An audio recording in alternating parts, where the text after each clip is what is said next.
দুইজন মিলা এলোপাতারি মারধর করছে, এক পর্যায়ে মারা গেছে। বাড়ি এমনভাবে খাইছে, এমনভাবে ব্লিডিং হয়েছে, তার স্পট ডেট হয়ে গেছে সে। ভাড়া বাকি ছিল মাত্র ১,০০০ টাকা, কিন্তু মানুষের জীবনের মূল্য কি এতটাই সস্তা? মাত্র ১,০০০ টাকা বকেয়া ভাড়ার জন্য কি কেড়ে নেওয়া যায় একটি ষাটোর্ধ্ব তাজা প্রাণ? সভ্য সমাজের বিবেককে স্তব্ধ করে দেয়া এমনই এক নির্মম বাস্তবতার সাক্ষী হল রাজধানীর আজিমপুর। দুইজন মিলা এলোপাতারি মারধর করছে, এক পর্যায়ে মারা গেছে। পুরান ঢাকার আজিমপুর মেডিকেল স্টাফ কোয়ার্টারের একটি ভাড়া বাসায় বড় ভাইয়ের সাথে সাবলেটে থাকতেন ৬০ বছর বয়সী কসমেটিক্স ব্যবসায়ী মোহাম্মদ স্বপন। প্রতি মাসে ভাড়া ছিল ৬,০০০ টাকা।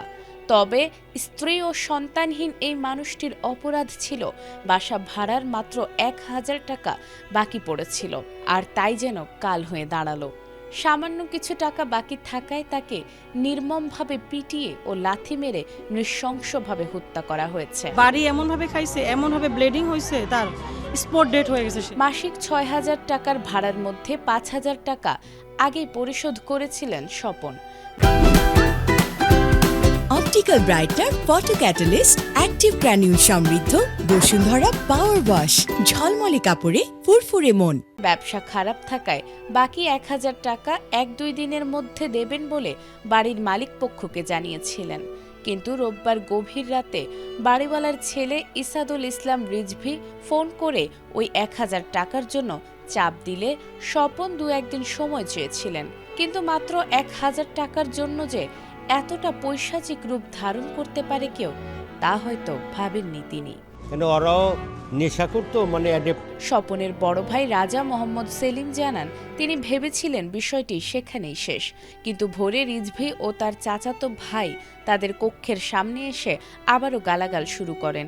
এক পর্যায়ে তিনি বাধা দিতে গেলে তাকে লাথি মেরে ফেলে দেয়া হয়।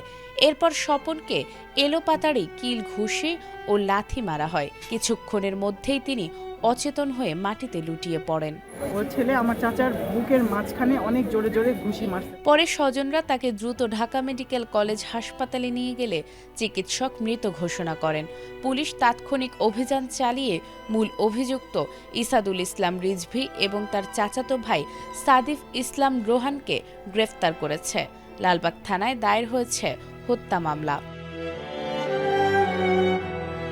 ১,০০০ টাকার জন্য একটি জীবন কেড়ে নেয়ার এই ক্ষত হয়তো বিচার প্রক্রিয়ায় শুকিয়ে যাবে, কিন্তু সমাজের বুকে যে গভীর মানবিক অবক্ষয়ের দাগ রেখে গেল তার উত্তর কে দেবে?